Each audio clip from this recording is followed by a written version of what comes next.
Hey, welcome back to the show. This is Jason Wright's AI voice clone here. Hope you're doing well today.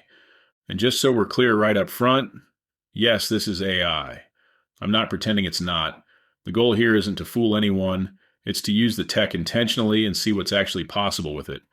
By the way, if you've been listening for a bit, you'll start hearing some new voices in here soon. I'll be bringing a co-host into the mix in a coming episode, and I think you're really going to enjoy that dynamic. All right, I want to talk through something that's been popping up everywhere lately, Agentic AI. If you've been anywhere near the AI conversation, you've heard the term. And depending on who's talking, it either sounds like the future of everything or complete nonsense. So let's just talk about what it actually looks like right now. No hype, no buzzwords, just real use. Up until recently, most AI tools work the same way. You ask a question, you get an answer. And then you move on. Helpful, sure, but still very reactive. Agentic AI is different. Instead of just responding, an agent is given a goal, and then it works through how to get there. It decides what to do first.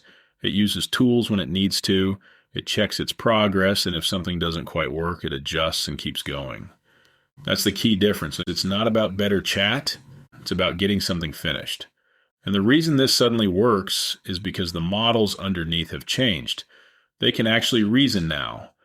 Not perfectly, but well enough to think through steps, decide what matters next, and take action instead of waiting for another prompt. That's the real shift, not smarter answers. Actual workflows running in the background.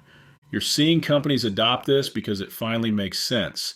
Instead of building one clever prompt, they're setting up agents to handle repeatable tasks over and over again. But here's the part I really want to emphasize. You don't need to be a big company to use this. So you don't need a massive system. You don't need to automate everything. The best place to start is one small thing that quietly eats up your time every week. Something like research, or follow-ups, or sorting through leads. For example, an agent that looks at competitor pricing, pulls the information together, drafts a follow-up email, and sets the next step in motion. That's it. One simple flow from start to finish. Tools like LangChain or Crew AI make that kind of setup accessible now without turning it into a science project. And if you're an entrepreneur, lead generation is usually where this clicks first. An agent can scan LinkedIn, filter out people who aren't a fit, identify the ones who are, and even help book calls. It doesn't have to be perfect. It just has to save you time. That's the point. You try it. You see if it helps. You keep what works. One thing I've learned, though, is this. Agents don't do well when they're vague or loosely defined. They work best when you're clear about what you want them to do and what success actually looks like. Not in a technical way, just in a practical, common sense way. That's the intentional part. So that's Agentic AI today. Not a promise, not a theory, just something you can actually put to work. In the next episode, we'll talk about reasoning models themselves and why they're the foundation underneath all of this. And soon after that, you'll hear that co-host join me, and we'll start opening this up into more of a conversation.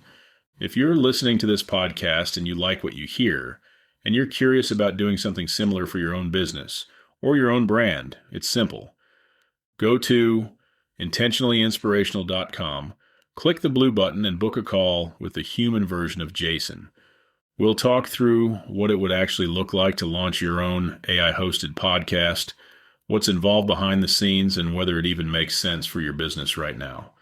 Thanks for listening. See you in the next episode. Thanks for tuning in. Until next time, stay curious.